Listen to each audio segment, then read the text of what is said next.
આવી ગયો છે અને એવું કહેવાય છે કે અલગ અલગ દેવતાઓ છે એ અલગ અલગ રૂપ ધારણ કરી અને ગોકુળમાં આવી રહ્યા છે બાળ કનૈયાના દર્શન કરવા માટે. પણ એક દિવસ ઘટના એવી બને છે કે હિમાલયની ઉપરથી ભગવાન ભોળાનાથ વાઘંબરમ વશમાન પરમ ઘટાધમ નિવાસ આસન્યમાય બેઠે હે કૃપા સિંધુ કૈલાસ. એવા ભગવાન ભોળાનાથ દેવાદિદેવ મહાદેવ એક જોગીનું રૂપ ધારણ કરી અને ગોકુળમાં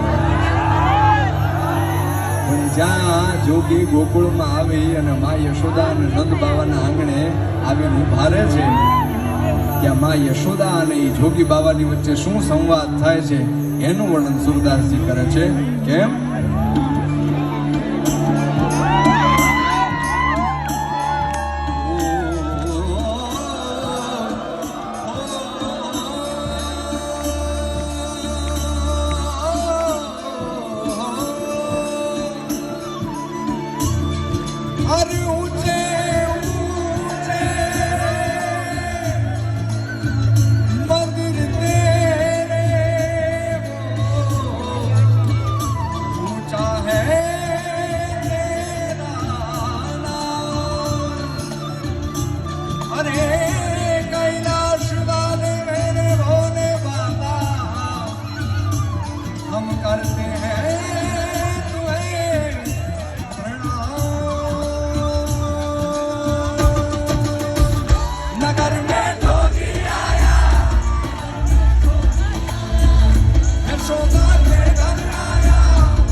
હા તમારા